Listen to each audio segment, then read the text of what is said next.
Assalamualaikum warahmatullahi wabarakatuh. Selamat datang kembali di channel Hikmah Misteri. Dan tentunya masih bersama saya Mas Nara. Apa kabar kalian semua? Semoga selalu baik-baik saja, sehat badannya, dilimpahkan rezekinya, dan dihindarkan dari segala bahaya. Amin. Di kesempatan kali ini saya akan menceritakan sebuah cerita drama rumah tangga dengan judul Fitnah Tetangga, melanjutkan dari part kemarin. Oke, seperti biasa sebelum ke ceritanya, bagi kalian yang belum subscribe channel ini, silahkan bisa subscribe dulu dan aktifkan lonceng notifikasinya agar kalian tidak ketinggalan cerita dari channel Hikmah Misteri yang akan selalu meributkan hati kalian. Dan jangan lupa juga untuk share and like. Oke, terima kasih, and so just start, keep up with me.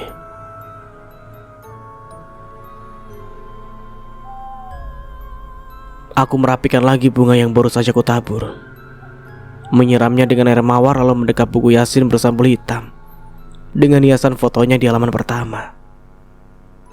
Aku pamit. Semoga kau meridhoi kami. Bahagialah di sana bersama ibu dan bidadari surga. Langkahku terakhir mengikuti laki-laki itu. Hampir 9 tahun yang lalu, aku tersandung akar kamboja ini, terguling dalam luka akan kepergiannya. Aku masih mengingatnya. Aku tidak mungkin melupakan begitu saja. Setelah ini kemana? Aku berhenti sebentar, mengibaskan bunga rumput yang menyangkut di ujung gamis. Gamis ini kami beli di mall waktu itu, saat beberapa orang mencercaku karena video fitnah yang diunggah di medsos. Ke rumah bapak ya? Aku bergumam. Laki-laki itu mengangguk lalu berusaha menggandeng tanganku. Jangan, belum muhrim. Senyumku ya tersipu. Baiklah, ayo.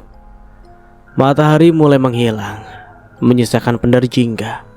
Kami bergegas menuju mobil yang terparkir di jalan utama.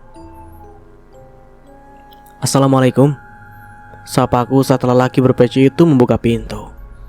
Wajahnya basah seperti habis wudhu. Waalaikumsalam, ya Allah, Ratna, serunya. Aku melihat tatapannya yang teduh sedikit terkejut dengan kehadiranku seiring azan maghrib yang berkumandang. Aku langsung mencium punggung tangannya diikuti laki-laki di belakangku. Ayo, masuk, sudah maghrib, kita sholat berjamaah dulu, titahnya. Kami pun memasuki rumah luas itu yang kini terasa hampa. 2 anggotanya sudah tiada. Bawa mukena, Dok? Kalau tidak, ada mukena almarhum ibu di lemari? Ada, Pak, tapi sepertinya sudah kotor. Tadi gak sengaja jatuh waktu habis sholat di masjid, sautku sambil mengeluarkan mukena dari dalam tas. Benar saja, ada noda tanah karena tadi terjatuh di tempat basah. Bapak pun melangkah menuju lemari di musola kecil ini. Aku mengamati sekeliling. Banyak rumah laba-laba di langit-langitnya. Dulu seingatku tempat ini paling bersih dibanding yang lain. Ini sepertinya mukena terakhir yang baru dicuci. Sepertinya masih bersih. Terka Bapak. Aku menerimanya. Masih tercium aroma pewangi walau tercampur bau apek karena bertahun-tahun di dalam lemari. Bergegas kupakai karena lelaki sepuh itu sudah mengumandangkan iqomat. Tak berapa lama datang beberapa pekerja bapak yang masih kuingat. Mereka ikut sholat berjamaah setelah menatapku dan mengangguk tanpa kata. Aku mengikuti sholat maghrib itu dengan perasaan yang rindu. Setelah selesai, bapak mengajak kami ke ruang tamu yang hangat dan terang. Bu Lekti kesini setelah diberitahu bahwa aku datang. Beliau memelukku seperti seorang ibu yang sekian tahun baru berjumpa anaknya. Duk, kenapa lama datang? Udah lama gak datang. Sidik di mana? Peluknya dengan haru. Maaf, Lek, Sidik besok ujian dan dia memilih tinggal di rumah Bekasi sama pengasuhnya. Lagi pula saya gak lama kok. Malam ini juga langsung pulang. Jelasku. Bule terlihat kecewa karena tidak bisa bertemu cucunya. Insya Allah lebaran saja ya kemari, Lek, hiburku. Bule pun manggut-manggut. Makan malam dulu yuk. Kita lanjutkan obrolannya setelah makan malam, ajak bapak sambil merilik laki-laki yang sedari tadi dia mematung. Bule menggami lenganku, menitah langkah menuju meja makan. Ngomong-ngomong, siapa yang memasak, Lek? Bisikku saat kami menarik kursi untuk duduk. Asisten Mbak Yu yang dulu, dia masih bekerja di sini kok. Kebetulan tadi sore belum pulang, makanya bapak meminta untuk dimasakkan agak banyak. Sepertinya beliau udah merasa akan ada tamu. Jelas bule sambil mencuri pandang ke meja seberang. Aku merasa tak enak. Kami makan dalam hening, seperti ada kesepakatan dalam diri masing-masing untuk menunda pembicaraan sampai acara makan selesai. Padahal tidak ada aturan dalam keluarga kami untuk tidak berbagi pendapat di meja makan. Setelah semua selesai, aku memulai pembicaraan. Bule ke belakang membereskan piring sisa kami makan. Maaf pak, maksud kedatangan saya. Aku menelan ludah. Wajah bapak yang tenang kembali menyibak kenangan bersama Mas Haji. Lanjut dok, saut bapak tersenyum. Saya seminggu lagi akan menikah, ujarku dengan kikuk. Bapak mengangguk, seperti sudah paham dari awal, hanya saja menunggu aku berbicara. Iya dok, jika itu yang terbaik untukmu dan Sidik. Mereka yang sudah kembali kepadanya boleh dikenang, tapi bukan berarti harus dipertahankan, ucap beliau dengan tenang. Aku melirik lelaki di samping bapak. Wajahnya tenggelam dalam kebisuan. Tak sepatah kata ia ucapkan menunggu giliran. Sesekali datanglah kemari. Kami sudah menganggapmu sebagai anak, bukan menantu, apalagi mantan menantu. Lanjutnya, ada rasa haru menyusup kalbu. Jadi kapan acaranya, Nduk? Bule yang tiba-tiba muncul dari dapur mengagetkanku. Ternyata beliau pun mendengar pembicaraan ini. Seminggu lagi, Lek, di rumah ayah. Acaranya sederhana kok, hanya mengundang kerabat dekat sama beberapa tetua desa saja. Malam ini kami kembali ke Bekasi menjemput Sidik. Hari ini dia gak mau bolos sekolah, sampai mohon-mohon. Aku tersenyum, mengingat tingkah polos putra semata wayangku itu. Ya sudah, besok biar bule sama Pak Alek pesen tiket dulu. Kang Abidin mau ikut? Tawar bule ke bapak. Beliau mengaku setuju. Aku memandang tak percaya. Mereka keluarga mantan suamiku, tapi mereka begitu baik pada aku. Kalau begitu saya pamit dulu pak. Bule, takut kemalaman. Besok biar gak kesiangan sampai Bekasi. Pamitku. Bule menahanku yang hendak berdiri. Sebentar, ini calonmu lo, belum dikenalkan. Sergahnya. Pipiku merah padam menahan malu. Hampir saja hal yang utama terlupa. Bapak mungkin masih ingat dia siapa? Bule menatapku dan bapak penuh keheranan. Bapak berdiam dan tersenyum. Tentu saja. Tadi sempat pangling karena dia terlihat lebih muda. Silakan nak, perkenalkan dirimu. Lelaki itu terlihat canggung. Ia menarik kursi dan berdiri membungkuk. Aku menunduk sangat dalam. Harum ruangan dan sejuk kipas angin mempermainkan taplak meja rias di hadapan. Suasana di ruang masih terdengar dari dalam kamar. Seorang mengucapkan janji suci atas diriku untuk dijadikan pendamping hidup. Aku bergetar mendengarnya, berbagai rasa berkecamuk. Bayangan seorang terlintas dalam benak. Aku tidak berkhianat. Aku ingin tetap melanjutkan hidup seperti harapanmu dulu dan menemukan kebahagiaan. Sidik mengambur dalam pelukanku. Matanya berbinar melihat ibunya berkebaya dan dirinya sedemikian rupa. Mama cantik, senyumnya. Masa, gurauku. Iya, kayak bidadari, candanya. Aku tertawa, mencubit pipi gempal itu dan mengecup dahi putihnya. Sidik sayang gak sama ayah? Aku bertanya untuk yang kesekian kalinya. Walau ia sudah mengerti akan kasih sayang, aku ingin memastikannya sekali lagi. Sayang dong, kan katanya mau ngasih Sidik adik perempuan. Bisiknya dengan girang. Aku menutup mulut. Kapan ia mengatakan hal itu kepada Sidik? Syukurlah. Tapi Sidik jangan lupa ya, tetap harus kirim doa ke papa ya. Bagaimanapun papa Sidik sudah sama Allah, sudah pulang ke rumah Allah, dan ia hanya butuh doa anak soleh. Pesanku, mata bening itu berkecamuk sesuatu. Aku tahu ia berusaha menyembunyikannya dariku. Tentu mah, Sidik gak pernah lupa. Bahkan mama dan ayah pun selalu ada dalam doa Sidik, ujarnya. Memang buat ayah doa apa? Semoga sehat selalu dan bisa kasih adik buat Sidik dan mama, biar mama gak sedih kalau nanti Sidik mondok. Aku tertawa haru, memeluknya dalam kasih dan bahagia. Pintu kamar terbuka, wajahku kembali menegang, hati berdebar tak karuan. Dok, ayo keluar. Ibu meraih tanganku yang dingin. Kamu gugup, goda ibu. Enggak bu. Sini, Sidik gandeng, biar mama gak takut. Seloroh Sidik sambil menggenggam tanganku dengan jari panjangnya. Mirip Mas Haji. Aku tersenyum kepadanya dengan bangga. Makasih sayang. Ayo kita temui ayah, gumamku. Acara sungkeman berlangsung cukup lama.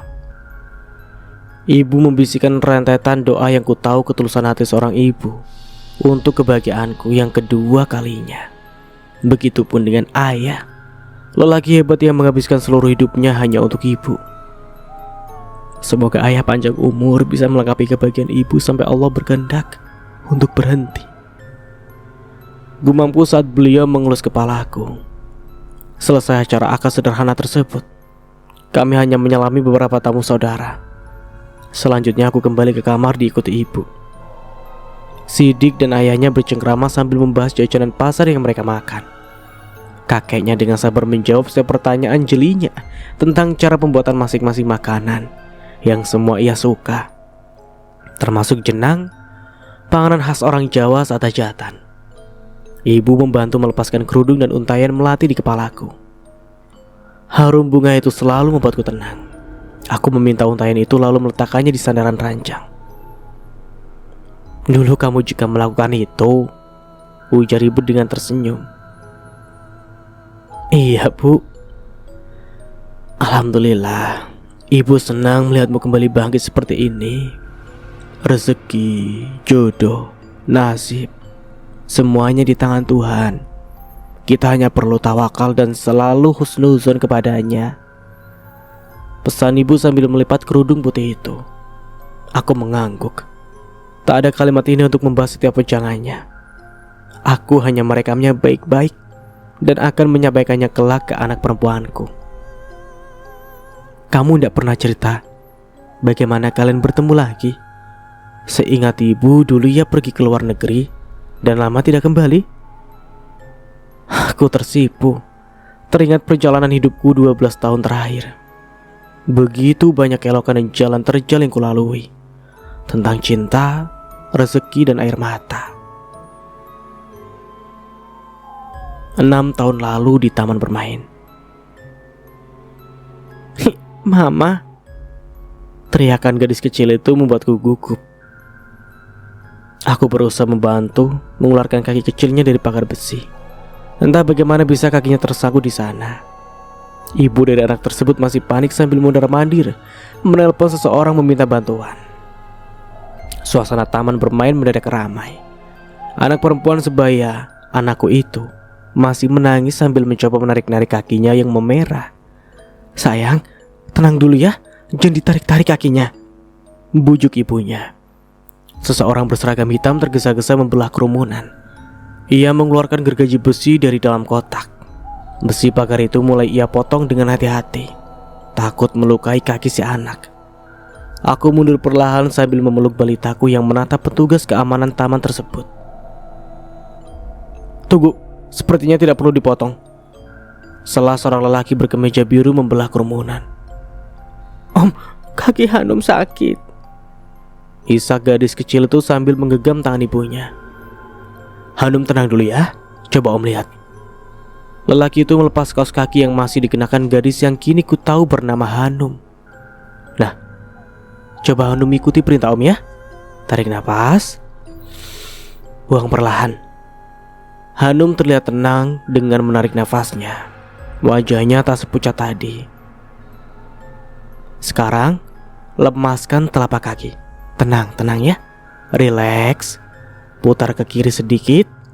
Naikkan. Ya, bagus. Kaki mungil itu pun berhasil lolos dari pagar jeruji besi berulir. Kami semua menghela nafas dengan lega. Hanum terlihat nyaman dengan laki-laki itu. Sam, makasih ya, ujar wanita cantik itu sambil mengusap kaki Hanum yang memerah. Iya mbak, kebetulan banget aku lagi di sekitar sini, jadi bisa datang lebih cepat. Aku masih mematung. Entah kenapa rasanya kaki ini tertahan di sana. Laki-laki itu seperti telah terekam di ingatanku.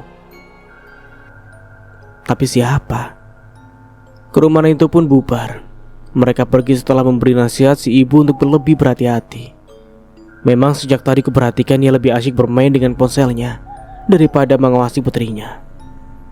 Sesaat laki-laki itu berpaling ke arahku. Ada desir aneh menjalar di ulu hati.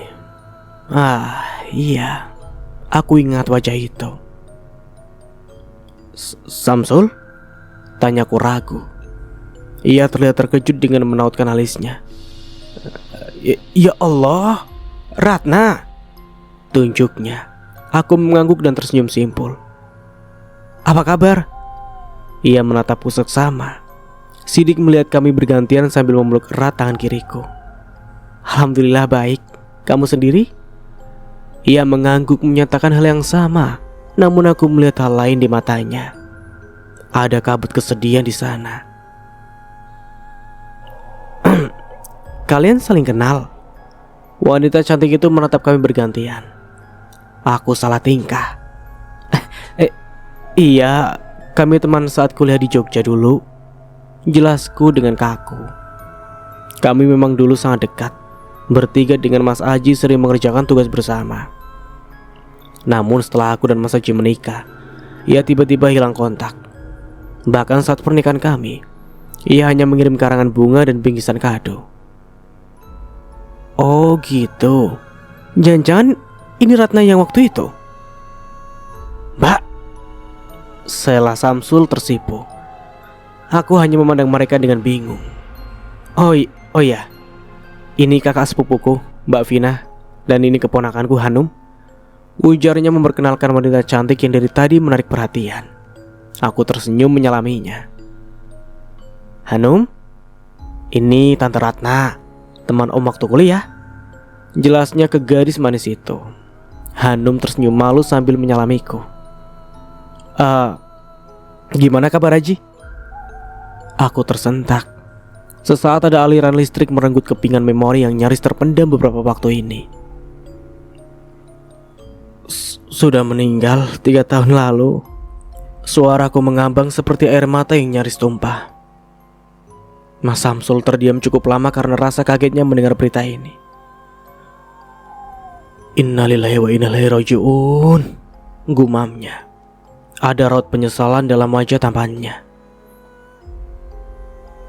Maaf, karena harus kembali kerja. Aku pamit dulu ya. Dan ini, laki-laki itu mengeluarkan sesuatu. Kartu namaku. Tolong hubungi aku di nomor itu ya, pintanya. Aku meraih kertas putih berlogokan nama perusahaan dan jabatan yang tertera. Mas Samsul sudah sukses ternyata. Assalamualaikum. Waalaikumsalam. Aku memandang mereka yang melangkah dengan sedikit tergesa. Mbak Vina sempat menoleh ke arahku dan tersenyum penuh makna. Aku membalasnya dengan melambaikan tangan. Sidik mengeluh lapar dan aku tersadar dari lambunan sesaat. Kurangkuh pundaknya, kami pun meninggalkan taman bermain yang semakin ramai tersebut menuju parkiran.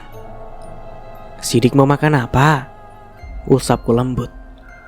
Chicken ya mah. Terus minum float mangga sama es krim. Rengeknya aku pun tersenyum. Boleh, tapi gak bagus ya kalau sering-sering. Sidik bersorak. Dipeluknya aku dengan erat.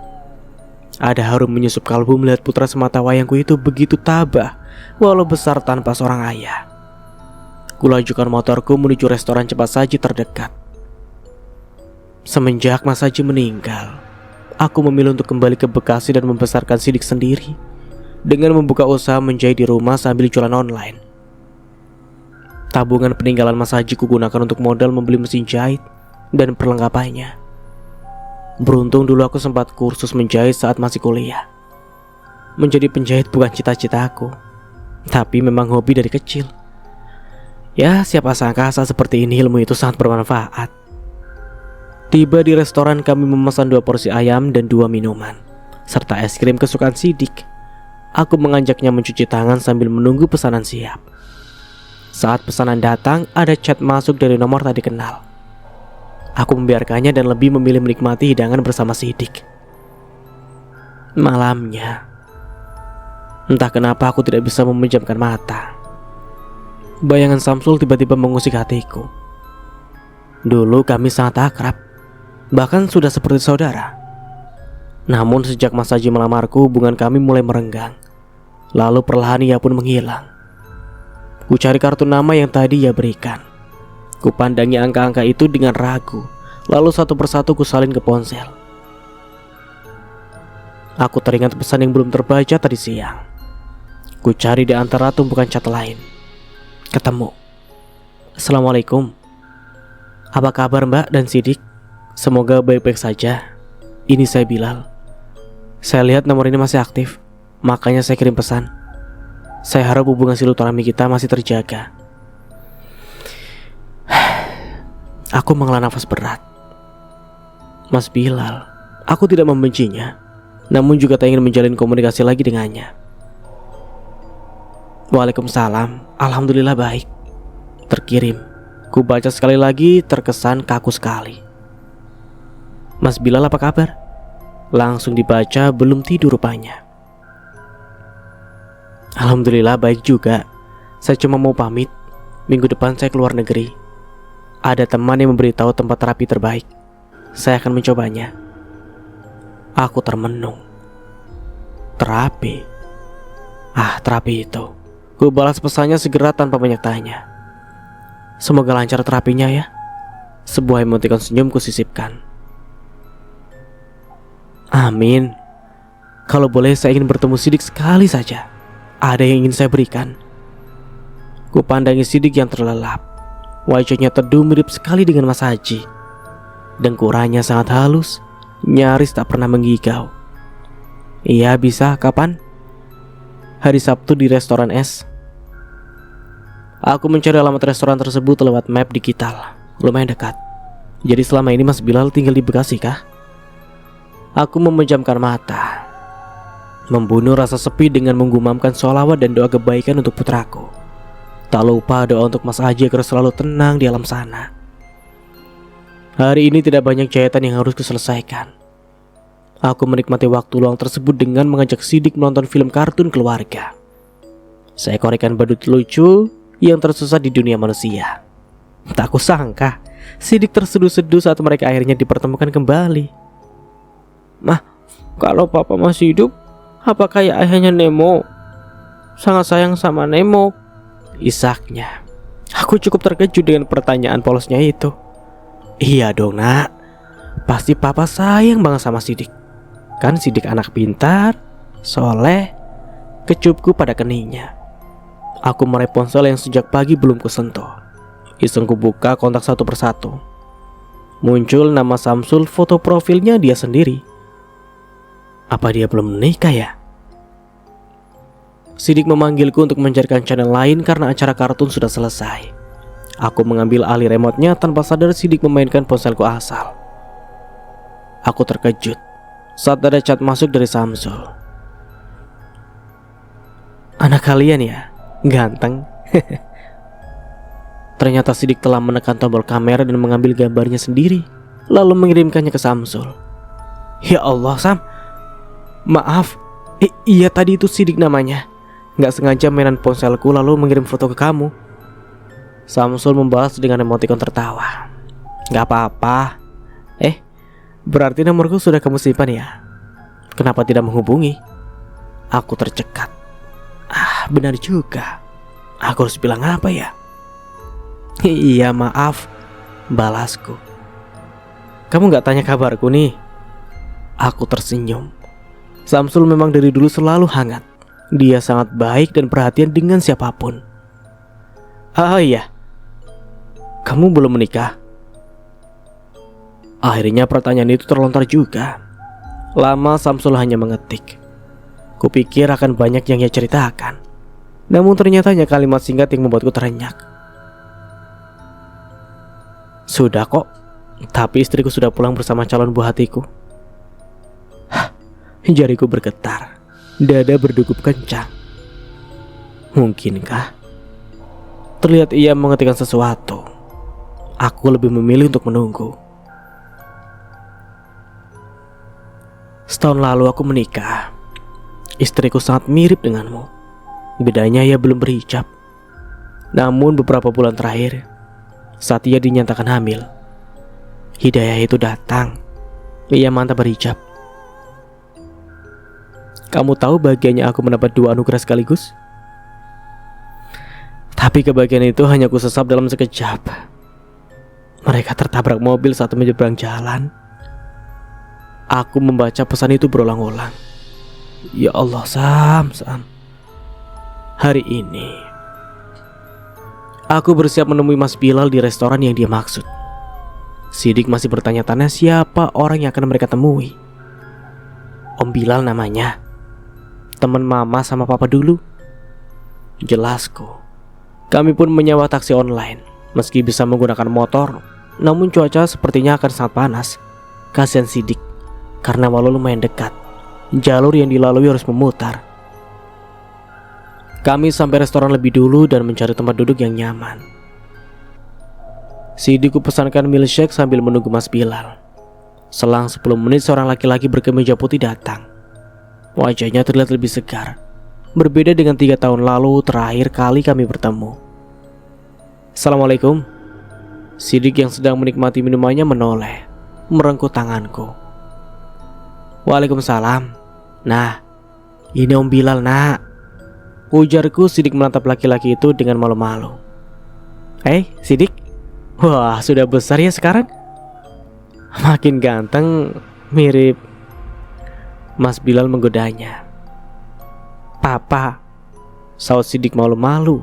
Mas Bilal tergagah. Iya, mirip Papa Haji ya, senyum Mas Bilal. Oh ya, selama ini tinggal di mana?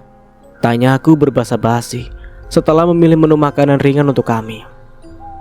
Di Jakarta, saya buka toko bahan bangunan di sana, saut Mas Bilal. Ia sibuk dengan barang bawaannya.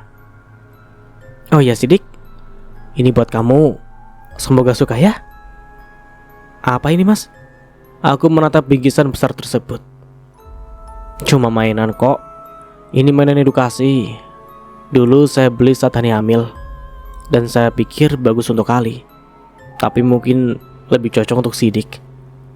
Aku melirik sekilas. Raut kesedihan tergurah di wajahnya. Ia masih mengingat Ali, meski sadar bukan darah dagingnya. Sidik menerima bingkisan itu setelah menatapku meminta persetujuan. Aku mengangguk sambil tersenyum. Sebuah boneka yang bisa diajak berbicara dan sejenis televisi kecil lucu berisi konten edukasi Islami. Aku pernah melihat iklannya di medsos dan harganya cukup mahal. Bilang apa nak? Makasih. Mas Bilal mengelus kepalanya. Ku tahu rona itu menunjukkan rasa sepi dan haus kehangatan sebuah keluarga. Aku menghela nafas panjang. Oh ya, saya harus siap-siap mengurus keperluan selama di luar negeri. Jadi saya pamit dulu ya. Seperti yang sering saya katakan, kalau kalian butuh bantuan, tolong hubungi saya tanpa perlu sungkan ya, pinta Mas Bilal. Aku mengangguk tanpa mengiyakan dengan kalimat. Hati-hati Mas, ucapku saat ia menghabiskan minumannya. Mas Bilal tersedak. Maaf, iya, makasih. Saya pergi dulu. Hati-hati ya Sidik, jaga mama baik-baik, pesannya ke Sidik. Iya om. Saut Sidik lirih namun membuat Mas Bilal tersenyum haru. apalagi saat tangan kecilnya terulur untuk bersalaman dengannya. "Boleh aku memeluknya, Mbak?" Izinnya menatapku. Aku tersenyum memberi silakan. Sebelum pergi, Mas Bilal mengucapkan kalimat yang membuatku termangu. "Doakan terapinya berhasil ya, Mbak. Karena saya masih punya harapan memiliki anak dari darah daging sendiri, seperti Mas Aji dan Mbak Ratna." Aku menatap story milik Samsul. Sebuah foto wanita cantik berhijab, tersenyum tipis. Sebuah tai lalat kecil nangkring di pucuk hidung mungil namun tajam.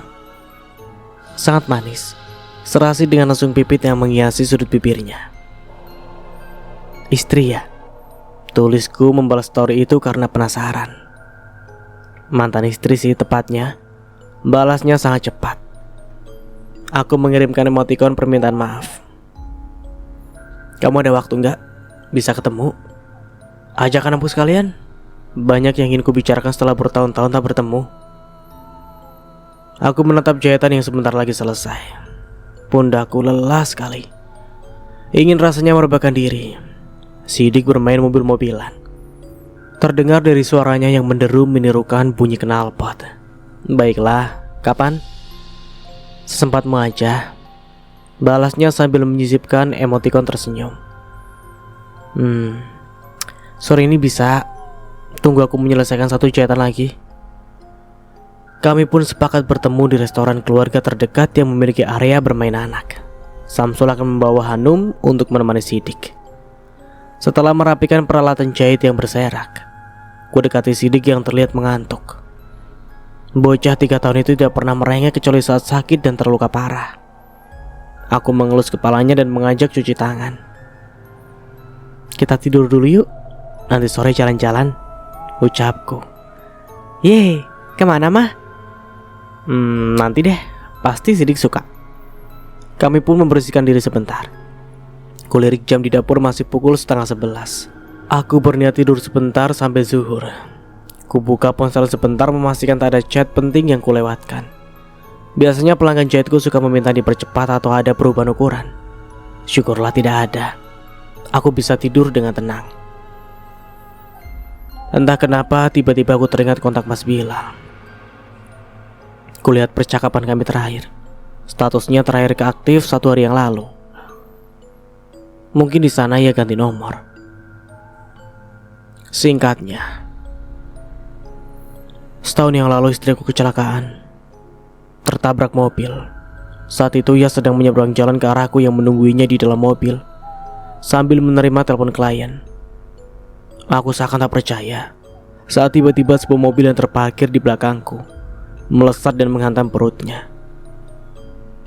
Dan Samsul terdiam sesaat karena Hanum mendekat minta minum. Tak lama gadis berambut lurus sebau itu pun kembali asik bermain bersama Sidik. Dia meninggal bersama calon buah hatiku yang sudah berusia 8 bulan. Bayi laki-laki yang tampan. Aku terdiam, larut dalam kisahnya. Ada pilu yang terukir. Sepahit apapun takdir, hati manusia cenderung rapuh. Dan aku pernah berada di posisi itu. Lalu, bagaimana dengan si penabrak? Tanyaku hati-hati. Bebas bersyarat. Dia laki-laki tua bermandikan harta. Saat itu kondisinya sedang buruk karena baru saja mendapatkan kabar bahwa anak dan menantunya meninggal dibunuh perampok. Ia tidak melihat ada seorang sedang menyeberang dan langsung menginjak gas. Sebutir air bening mengalir di pipiku. Aku tak sadar. Aku menangis. "Hei, ini ceritaku. Jangan menangis begitulah." Selora Samsul mengambilkan selembar tisu. Aku tergagap dan tersipu. "Gak apa-apa. Aku sudah ikhlas. Hidup ini harus selalu siap. Karena takdir Tuhan tak pernah kita sangka." Tentang Aji, dia sakit apa?" tanya Samsul sambil memperhatikan Sidik yang tertawa cekikikan karena berhasil menemukan Hanum yang sembunyi. "Itu ceritanya panjang. Mungkin lain kali saja aku ceritakan. Maaf. Tundukku menahan genangan air mata yang siap meluncur. Maaf. Baiklah. Gak apa-apa jika terlalu berat buatmu. Oh iya, kalian pernah ke area permainan di mall itu? Samsul mencoba mengalihkan perhatian dan menunjuk sebuah gambar di majalah yang berada di rak belakangku. Belum, sering ke mall itu tapi gak pernah bermain. Tahu sendiri, dari dulu aku gak bisa main satu game pun. Gelaku diiringi tawa Samsul yang khas. Iya, aku ingat. Dulu kita bertiga sering pergi main game, tapi kamu hanya jadi penonton dan sponsor ya. Aku mengangguk. Memang benar. Bahkan permainan anak sederhana saja aku sering kalah. Aku paling penasaran dengan permainan mencapit boneka. 10 kali main, tidak ada satu boneka kecil yang berhasil kudapatkan. Padahal kalau beli pun harganya murah. Kita kesana yuk. Anak-anak pasti suka. Motormu tinggal di sini saja, kita naik mobil, ajak Samsul. Aku setuju. Kulihat Sidik sangat akrab dengan Hanum. Begitupun sebaliknya. Kami pun menuju ke mall yang tak jauh dari restoran ini. Hanya saja jalannya memutar dan sedikit macet. Sepanjang jalan Sidik dan Hanum tidak berhenti berceloteh. Bahagia sekali melihat putraku sedemikian ceria. Hanum, mau main apa? Tanya Samsul saat kami tiba.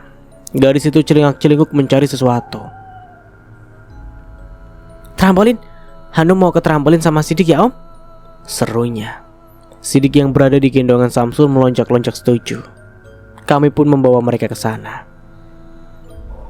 Kamu mau main itu? Samsul menunjuk mesin capit boneka. Aku tertawa. Tidak, aku tidak ingin memperlihatkan kebodohanku dalam bermain di hadapannya lagi. Kau sajalah. Aku akan mengawasi anak-anak. Tolakku. Sebentar saja biar ku jaga mereka. Kamu juga butuh refreshing. Lihat tuh kantong matamu, tunjuk Samsul. Aku melengos, menghindari tatapannya yang kurasa sama seperti dulu saat kami sangat dekat. Baiklah, 3 kali, senyumku. Samsul mengacukan jempol dan memberikan kartu akses yang telah kugesek saldonya masih ratusan ribu. Aku meyakinkan diri bahwa anak-anak masih dalam jangkauan pandanganku. Mesin permainan ini membelakangi mereka. Aku hanya perlu menoleh untuk memantau. Samsul juga berada di sana. Aku tak perlu khawatir. 3 kali ku coba, gagal semua. Aku masih penasaran dan mencoba sekali lagi. Saat itu tiba-tiba Samsul membantuku memegang tuas dan mengarahkan ke boneka kelinci berwarna pink. Ajaib, dia berhasil. Aku tertawa mengambil boneka yang berhasil keluar dari kotak mesin. Anak-anak, kulihat Sidik sudah dalam gendongannya. Hanum asik naik mobil-mobilan. Makasih Sam.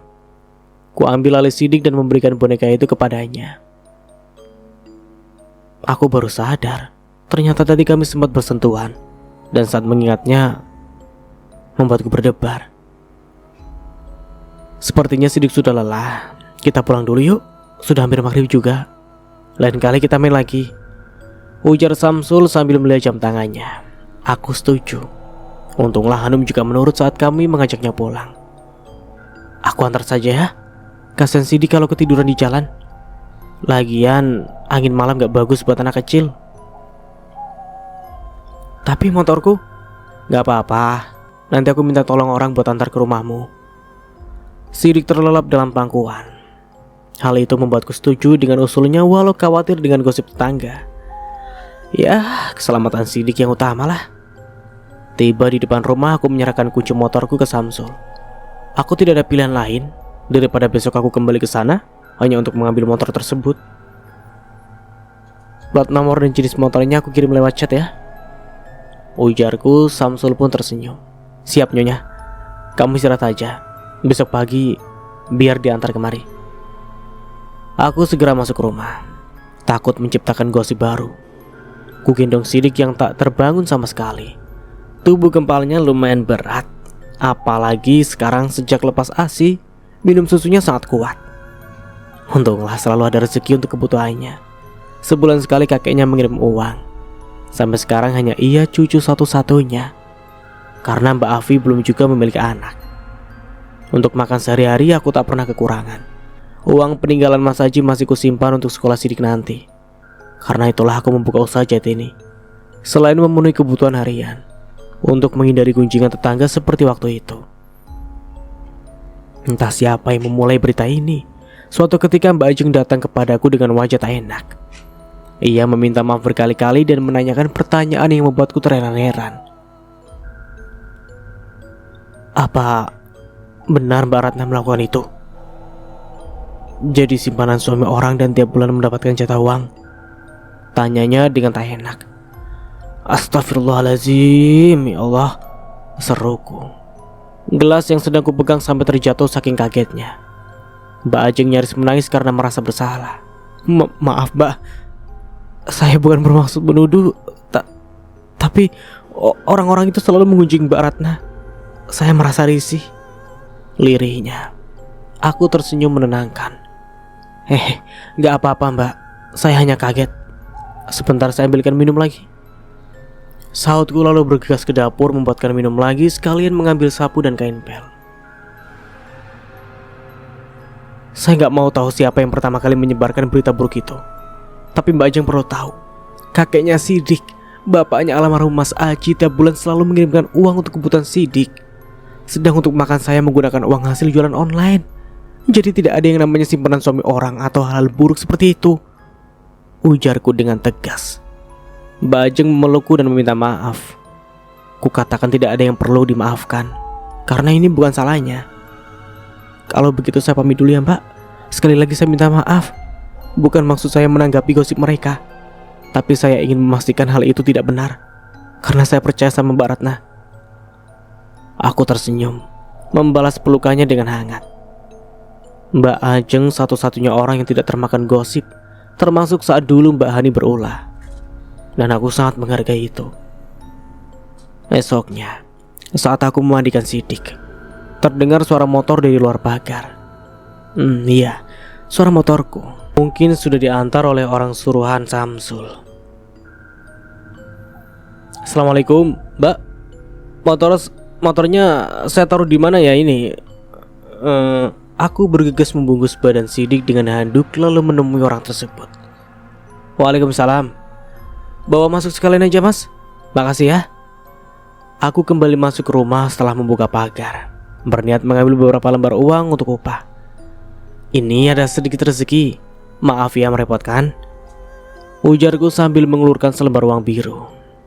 Pemuda itu menolak dengan halus. Maaf Mbak, gak usah. Pak Samsul sudah kasih saya kok, sekalian biaya parkirnya. Ini ada titipan juga dari Pak Samsul, tolaknya dan mengulurkan sebungkus kantong kresek. Kalau begitu saya pamit dulu ya. Assalamualaikum. Sekali lagi makasih ya. Waalaikumsalam.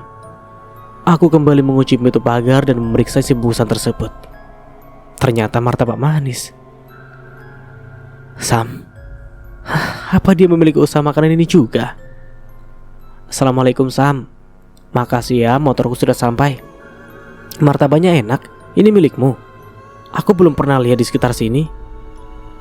Cukup lama ia tak membalas. Aku pun meninggalkan ponsel di kamar dan ke dapur untuk mengambil sarapan buat Sidik.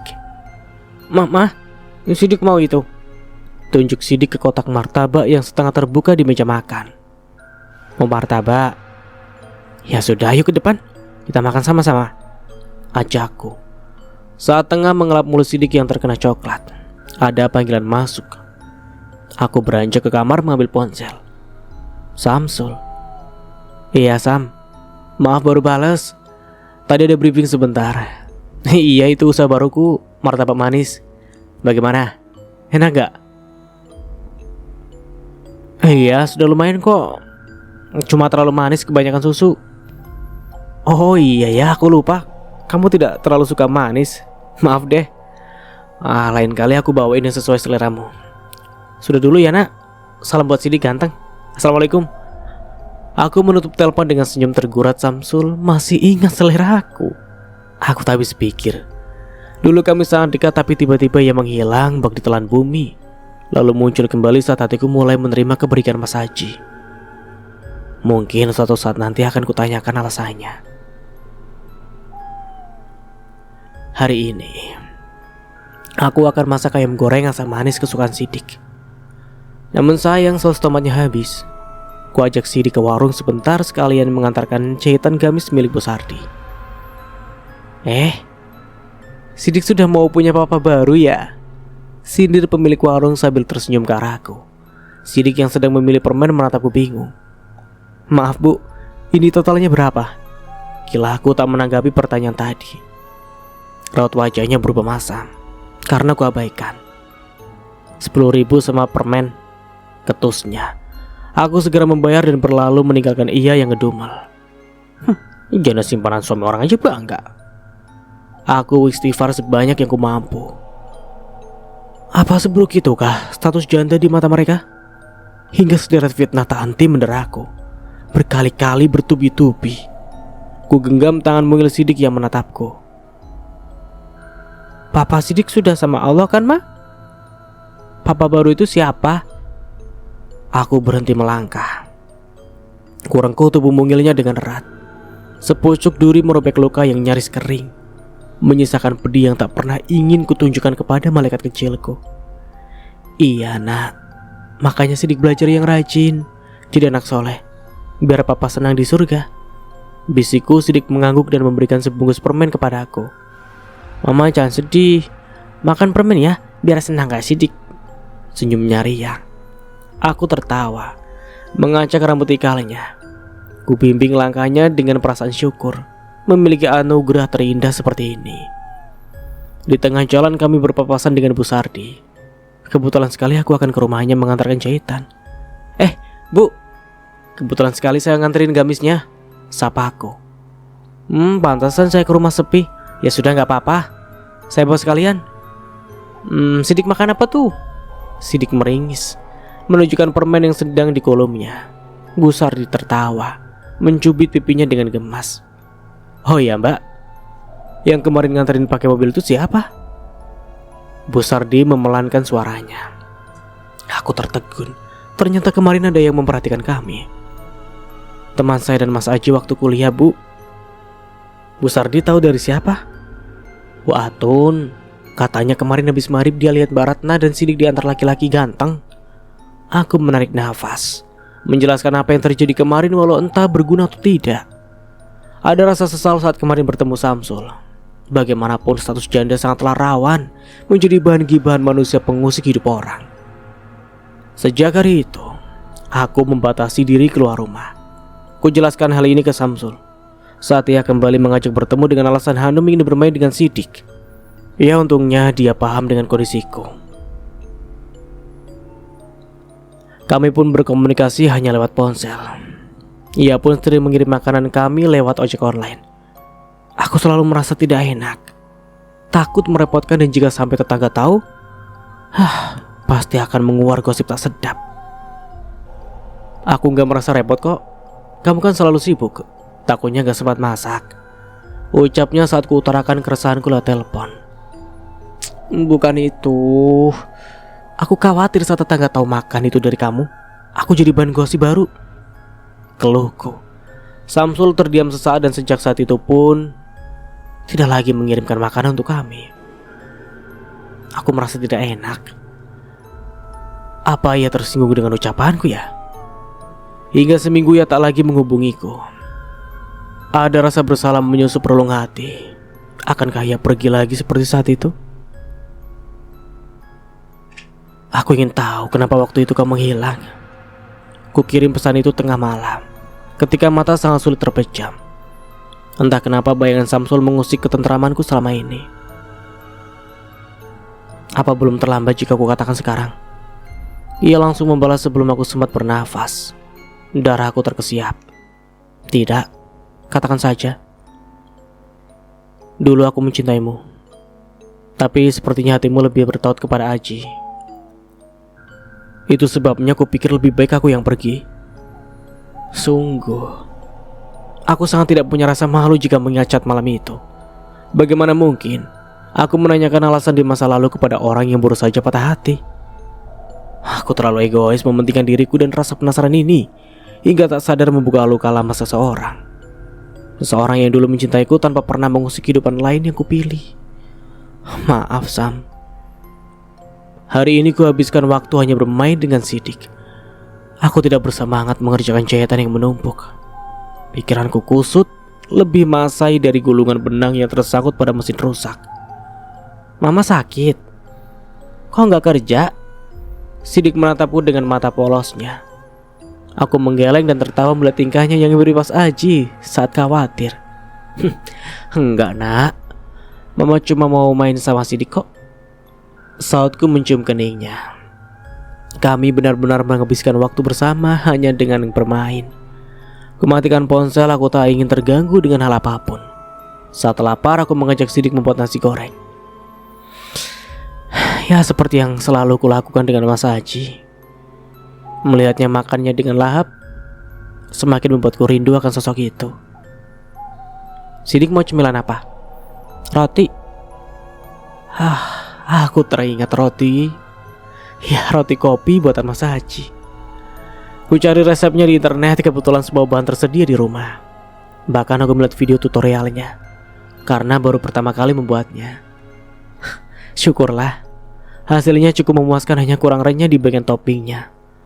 Dan yang terpenting, Sidik menikmati roti itu. Terpikir olehku untuk mengirimkan beberapa potong ke Samsul sebagai permohonan maaf.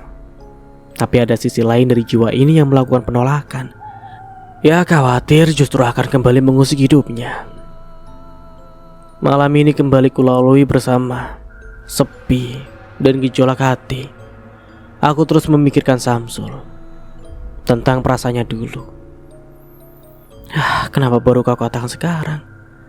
Tapi andaikan kau utarakan sebelum Mas Haji melamarku, apa hati ini akan menerimamu? Kuputar memori ke masa terakhir kami bertemu. Tepat ketika Mas Haji menunjukkan sebuah cincin dan mengutarakan niatnya melamarku besok Sabtu. Kulihat di antara pohon kelapa senyum Samsul merekah. Ia melambai lalu berbalik arah, mempercepat langkah sambil menyembunyikan tangan kanannya. Tidak pernah terpikirkan olehku jika itu adalah Kamis terakhir aku melihat senyumnya. Karena hari Kamis berikut, ku dengar ia pindah ke luar negeri dan tak pernah kembali lagi. Aku terbangun mendengar guyuran hujan yang cukup deras, disertai angin. Tidak ada kilat apapun petir. Namun gemuruh air yang menimba genteng terasa mengerikan. Ku peluk Sidik dalam selimut, takut ia terbangun. Lampu masih menyala, namun aku sudah bersiap dengan senter jika nanti listrik padam. Tring, ada pesan masuk di jam 2 lewat, dini hari. Bagaimana kondisi Bekasi? Apa kalian baik-baik saja? Samsul. Setelah hampir sebulan kami tidak saling menghubungi, ia menanyakan kondisiku dan Sidik. Alhamdulillah masih aman. Tapi kalau sampai siang hujan belum berhenti, kemungkinan banjir pasti terjadi. Daerahku rawan banjir. Kupandangi foto profilnya. Wajahnya yang tidak pernah berubah meski usia sudah kepala 3. Begitupun dengan sikap hangatnya. Meski sekarang jelas terada sekat pemisah di antara kita. Hati-hati ya. Kabari jika kau takut atau terjadi sesuatu. Ponselku selalu aktif dan bisa dihubungi. Kecuali tidak ada sinyal, hubungi ke nomor telepon rumah jika itu terjadi. Aku hanya mampu membalas dengan ucapan terima kasih. Ya, ada sesak yang membuatku tidak mampu menyusun kalimat-kalimat manis seperti dulu saat kami bercanda. Apa sebenarnya dulu pun aku menaruh rasa padanya? Kenapa harus ada rasa perasaan bersalah seperti ini? Hujan belum mereda. Ku coba kembali memejamkan mata. Aku lupa kapan mulai terlelap. Saat terbangun subuh terdengar peringatan waspada banjir. Aku menyelesaikan sholat subuh lalu mengemasi barang-barang, menyimpannya di tempat tinggi. Beberapa baju, selembar selimut dan obat-obatan ku masukkan dalam tas. Barang-barang penting lain ku amankan. Sidik terbangun dengan bingung. Hujan masih saja mengguyur tanpa jeda. Ku sibak tirai untuk melihat kondisi luar. Benar saja, air sudah mulai masuk ke teras. Tiba-tiba sekelebat bayangan berhenti di depan pagar. Aku mengamati sosok berpayung lebar itu. Iya, Samsul. Bergegas ku buka pintu sambil menggandeng Sidik yang ketakutan dengan suara gauru. Laki-laki itu berjaket tebal, melambai ke arah kami dengan tatapan khawatir.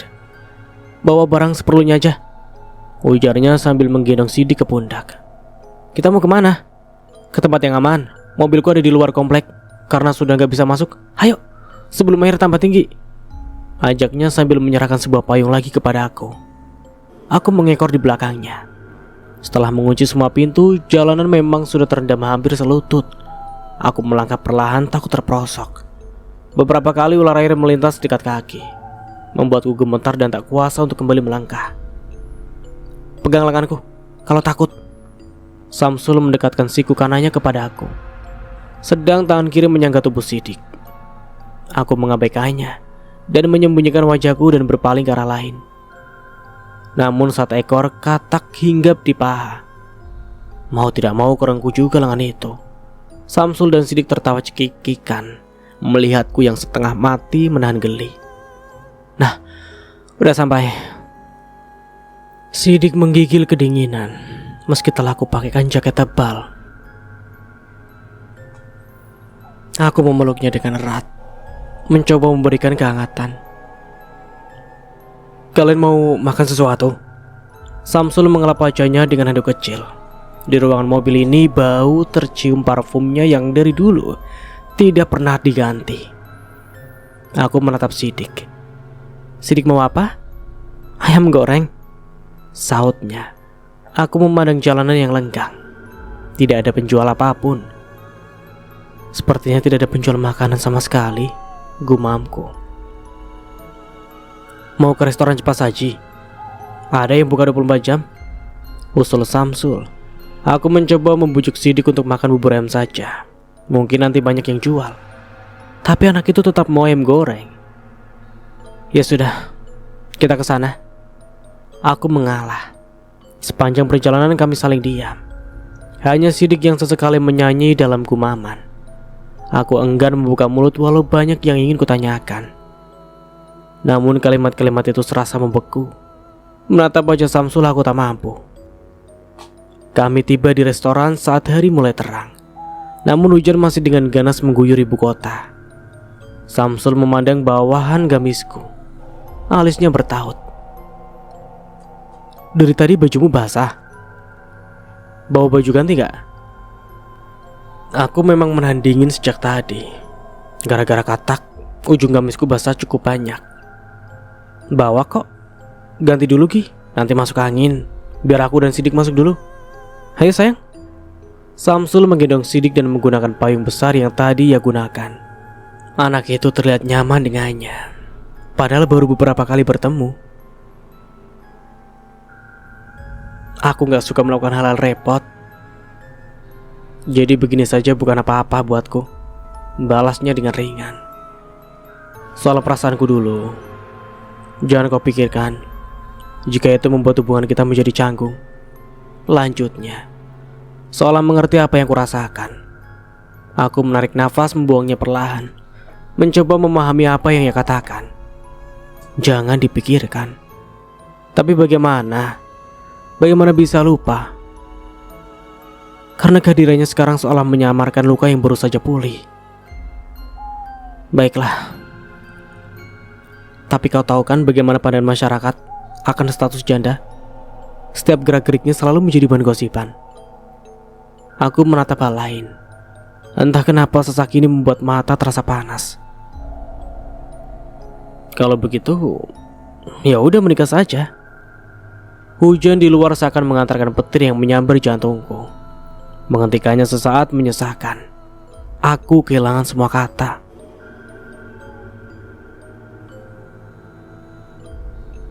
Aku bersandar pada batang kambuja hias yang tumbuh sangat rendah. Bunganya berserak, gugur bersama semilir angin sore. Sesekali ku amati Sidik yang bermain perosotan. Melihat wajahnya yang riang sudah cukup menenteramkan hatiku. Sidik, Sidik. Suara gadis periang yang kuhafal, Hanum. Pak Hanum, asik! Teriak Sidik berlari mendekati gadis itu. Mereka pun berbaur mencoba berbagi permainan di taman bermain ini. Tempat pertama kali mereka bertemu. Sudah lama. Samsul menyodorkan sebungkus kantong plastik putih. Lumayan. Apa ini? Martabak manis tanpa susu, menteganya sedikit, kejunya di perut kasar. Buatan Sam yang ganteng. Selorohnya sambil terkekeh. Aku tertawa. Memang martabak manis seperti ini favoritku saat kuliah. Namun aku tidak percaya ia yang membuatnya. Memangnya kamu bisa memanggang martabak manis perfect ini? Hah? Ledekku. Kamu kira Ji doang yang bisa mainan api dan kompor? Balasnya aku tersipu. Coba Gi, mumpung masih hangat. Aku menggigit sepotong. Entah kenapa rasanya persis seperti martabak langgananku dulu. Legit, manisnya pas dan tidak banyak mentega. Bawahnya garing dan crispy. Enak kan? Aku mengacungkan jempol. Pasti laris banget ya. Ya, persaingan bisnis awalnya cukup ramai. Sampai harus menambah karyawan. Tapi sekarang naik turun. Ya, yang penting masih bisa bertahan aja sih. Sejenak kami terdiam, membiarkan suara riang anak-anak mengisi kekosongan. Suasana hangat membuatku tak ingin kembali ke rumah yang terasa hampa. Ayahku sakit. Samsul memecah keheningan dengan kabar duka. Setahuku orang tuanya tinggal di luar Jawa, dan mereka jarang bertemu. Ya Allah, sakit apa? Seruku kaget. Aku memang tidak pernah tahu sosok orang tuanya, karena sedari kecil Samsul tinggal bersama neneknya. Ia pun tidak pernah cerita tentang mereka. Komplikasi? Ya biasalah, sudah tua. Aku diminta menemuinya. Ia terlihat tidak bersemangat. Temuilah. Mungkin beliau merindukanmu. Saranku. Aku tidak yakin. Sejak kecil aku sudah terbiasa tanpa sosoknya. Ia menikah lagi saat ibu sedang sakit keras dan lebih memilih bersama wanita itu. Aku terdiam. 3 tahun menjalin pertemanan, tidak ada hal yang ku tahu tentang keluarganya. Kukira ia baik-baik saja, karena hampir setiap saat membuat kami tertawa berkat candaannya. Ceritalah jika itu membuatmu merasa lebih baik, pintaku. Samsul menatap anak-anak yang kini bermain ayunan. Tidak ada pertengkaran di antara mereka. Hanum sangat pandai menjaga Sidik.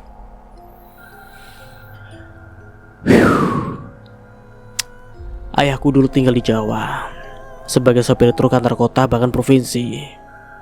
Kehidupan kami baik-baik saja sebelum datang wanita itu. Wanita yang mengaku hamil anak ayah. Ia datang dari pulau seberang. Ia sendirian membawa perut buncitnya. Yang kuingat ibu tidak menangis, hanya meminta ayah segera menjauh dan secepatnya mengurus surat perceraian. Begitulah, akhirnya ibu bekerja di sebuah pabrik, sedangkan aku tinggal bersama nenek hingga kuliah. Ayah masih tetap di Jogja bersama istri barunya, yang waktu itu masih selisih 15 tahun dengannya. Samsul menenggak air mineral yang ia bawa. Aku tidak pernah mau bertemu dengannya sejak hari itu. Meski jarak kami sangat dekat, kuanggap orang itu asing, karena ibu pun tidak pernah menyebut lagi namanya. Saat aku SMP, ku dengar dari orang ia berhenti menjadi sopir, membuka usaha lumbung padi dan membeli beberapa hektar sawah. Aku tidak mau tahu, tapi suatu ketika aku dengar pembicaraan nenek dengan pamanku. Ayah mengikuti aliran sesat untuk kekebalan tubuh dan kekayaan. Sampai di sini aku tercekat. Tiba-tiba bayangan bapak berkelebat. Aku merasa cerita bapak tentang 2 sahabatnya kembali terngiang dan berbaur dengan kisah ayahnya Samsul. Entahlah, aku tidak ingin menerka-nerka walau rasa penasaran mendera. Om, Hanum lapar, rengek gadis itu sambil menggandeng Sidik. Ya sudah, kita cari makan yuk. Kamu ikut nak. Aku melihat jam, sudah 4:30 lewat. Aku takut kemalaman dan berakhir seperti waktu itu lagi. Gak usah Sam, aku dan Sidik langsung pulang aja.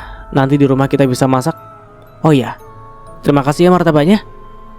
Ucapku tersenyum. Hanum terlihat kecewa karena Sidik tidak ikut dengan mereka. Lain kali kita main lagi ya, bujukku. Besok aku akan ke seberang dan gak tahu kapan pulang. Semoga secepatnya, karena Samsul tidak melanjutkan kalimatnya. Karena apa? Desakku. Samsul mendekat membisikkan kalimat yang membuat jantungku ingin meledak. Aku akan melamarmu. Hari ini perasaanku tidak nyaman. Ucapan Samsul membuatku tidak bisa memejamkan mata. Sore ini harusnya ia sudah sampai Sumatera, karena ia menggunakan pesawat. Tapi tidak ada satupun kabar yang kuterima. Nomornya tidak bisa dihubungi, kupikir karena tidak ada sinyal. Namun hingga seminggu 2 minggu tidak ada kabar.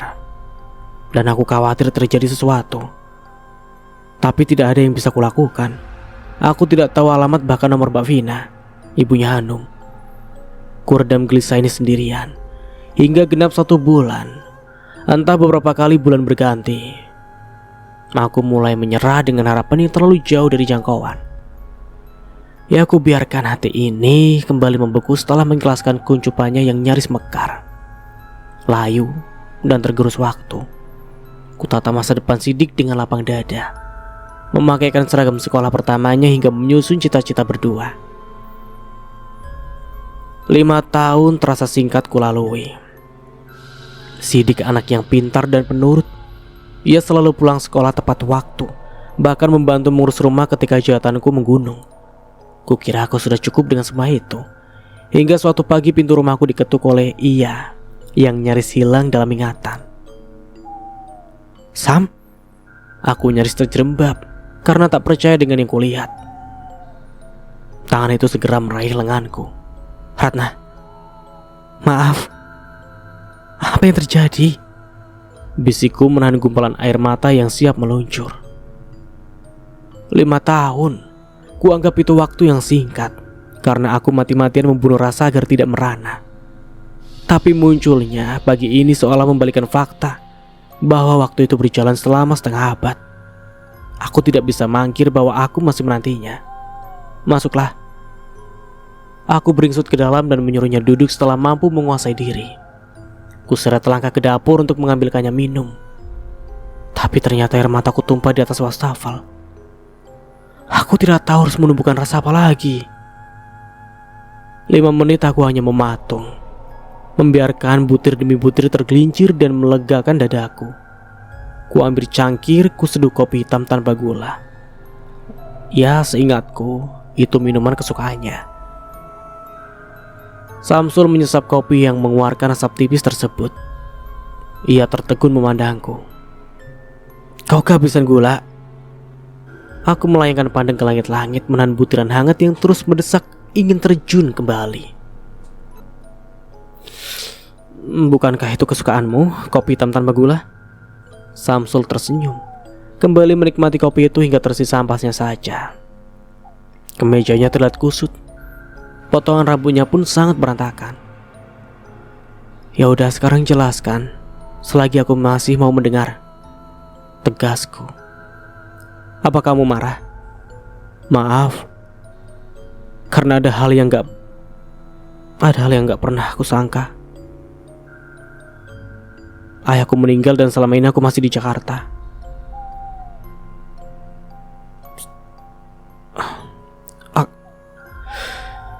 Aku sengaja menghindarimu karena aku merasa kehadiranku bisa membuatmu terluka. Aku menatapnya sesaat. Wajah itu terlihat sayu. Segurat perasaan sesal terbayang dari matanya. Aku gak paham, decakku. Mungkin kamu pernah mendengar cerita tentang orang yang memfitnah bapaknya Haji, hingga ia dibenci setengah mati oleh seorang wanita. Orang itu sahabatnya, rekan yang bersama-sama mendirikan usaha persawahan dan lumbung padi. Dia Bakri, ayahku. Jantungku seperti tersengat ribuan lebah. Sakit dan panas mendera. Jadi dia Samsul, anak dari orang yang telah membakar gudang padi milik bapak dan menjatuhkan fitnah atas meninggalnya ayah Hani. Semua kejadian ini membuatku mual, pening. Bayangan Mbah Hani di kamar rumah segi jiwa berkelebat, dan Mas Haji. Bagaimana yang menderita karena Mbak Hani? Lalu Mbak Afi yang kini hingga belum memiliki anak, apa ada hubungannya dengan Bakri? Jadi Bakri itu ayahmu? Dia yang telah memfitnah Bapak, membakar gudang padinya, dan mengirim teluh. Geramku. Dada ini serasa terhimpit dua batu besar. Pikiranku kacau. Samsul menatapku dengan mengiba. Hatiku bercabang. Separuh mengatakan ia tak bersalah, bagian lain berkilah ia ada hubungannya dengan masalah ini. Aku juga baru tahu saat ia sedang sekarat. Ibu tiriku yang menceritakan semua kebusukan ayah di masa lalu. Ia pun meminta maaf untuk ibuku dan semua orang yang telah disakiti oleh ayah, termasuk keluarga Haji. Aku sudah mendatangi keluarga Haji dan istri almarhum Pak Soleh. Ku tahan semua cacian yang dilemparkan wanita tua itu. Walau akhirnya ia memaafkan setelah aku beritahu ayah pun meninggal dengan sejuta sesal. Sedang Pak Abidin, bapaknya Haji, ia hanya menatapku dan mengatakan bahwa semua sudah masa lalu. Lembaran baru telah tertulis. Kita hanya perlu meneruskan dan memperbaikinya. Aku beranjak ke dapur mengambil segelas air putih. Ku dengar suaranya sangat kering dan parau. Minumlah.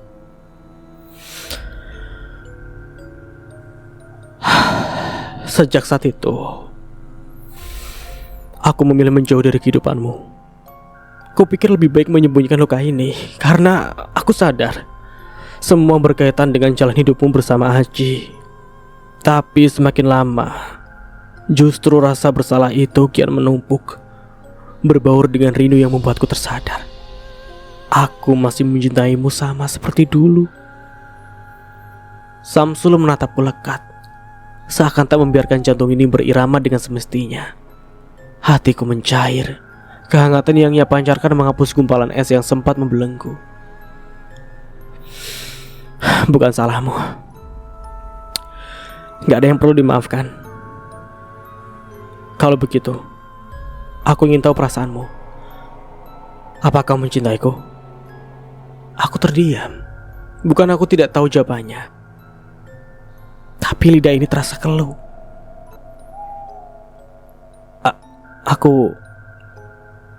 Kami tenggelam dalam lamunan masing-masing. Lagu yang ia putar membuatku tak ingin bicara, karena sudah mewakili isi hati. Sidik tertidur sangat pulas. Perjalanan ini memang cukup melelahkan, karena banyak sekali titik kemacetan yang kami lewati.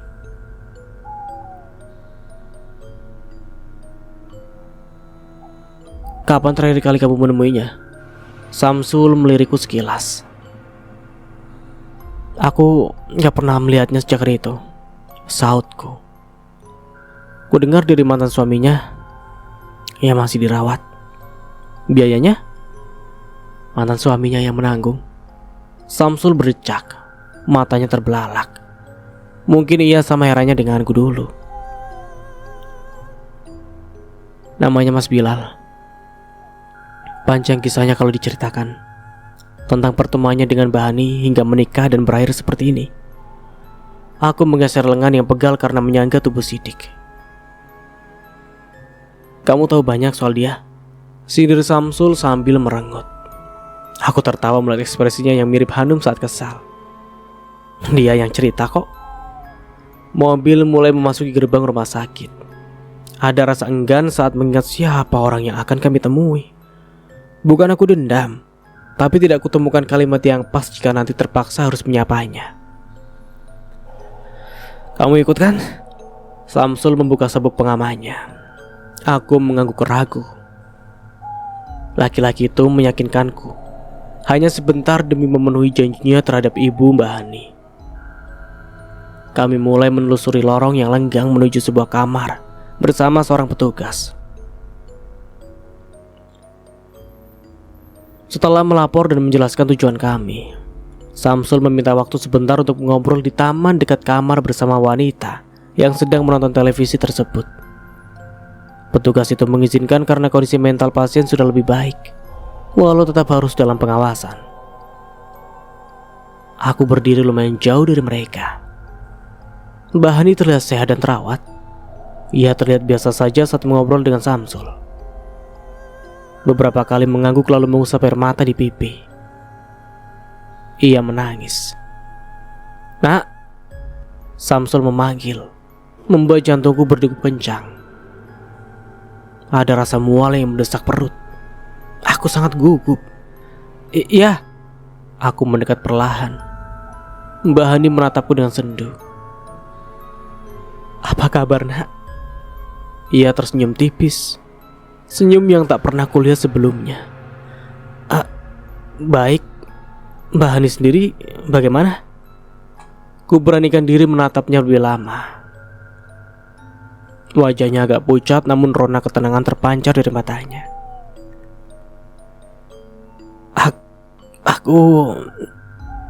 Aku seperti yang kau lihat. Aku nggak apa-apa di sini. Sangat nyaman kok. Terkadang aku bertemu Ali dan bermain dengannya. Aku menoleh ke petugas yang mendampingi perawat wanita itu, tersenyum dan mengangguk mengiyakan dengan isyarat. Aku tak paham. "Sam," aku berpaling padanya. Ia mengangguk, urusannya sudah selesai. "Kalau begitu kami pulang dulu ya, Mbak. Sehat-sehat ya." Pamit Samsul. Mbah Hani tersenyum dan mengantar kepergian kami hingga ujung lorong. Aku masih penasaran dengan kondisinya. Kuhentikan langkah sejenak menunggu petugas yang mengantar kami mendekat. "Mbak, apa benar kondisinya sudah baik-baik saja? Tadi dia menyebut bertemu dan bermain dengan anaknya yang sudah meninggal loh." Perawat yang ku tahu bernama Ningrum itu tersenyum. "Iya, Mbak. Dia sudah sehat dan benar. Terkadang kami membawanya bertemu Ali. Jadi saat ia dirawat di sini ternyata sedang dalam kondisi hamil. Alhamdulillah anaknya laki-laki tumbuh sehat. Sekarang ada di panti asuhan yang bekerja sama dengan rumah sakit ini." Aku terperanjat mendengar penjelasan perawat tersebut. Hamil? Mbah Hani punya anak? Apa Mas Bilal tahu hal ini? Jangan-jangan Pak Karso? Samsul memandangku dengan heran. "Ada apa, Nak?" Aku menggeleng.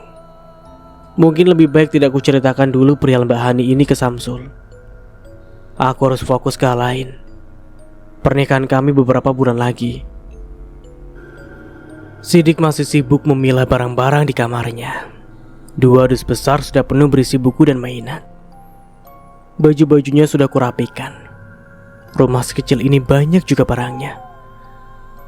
"Sudah semua?" Samsul menepuk pundakku. Aku meletakkan lakban yang sedang kupegang. Sedikit lagi. Mesin jahitku sudah aman." Aku memandang ruangan yang kini kosong. Hanya tersisa beberapa kain perca dan gumpalan benang kusut. "Sudah dong, tinggal kamar Sidik. Di mana anak pintar ya?" Samsul masuk dan merengkuh Sidik yang belum beranjak dari tempatnya, mematung di dekat jendela. Aku menatap keduanya sambil bersandar ke dinding. Dingin. Tembok ini saksi bisu saat aku dan Mas Haji menikmati sepiring nasi goreng berdua. Bertukar kata saat masalah itu muncul. Aku mengusapnya, membisikkan kata perpisahan yang tak pernah ingin kuucap.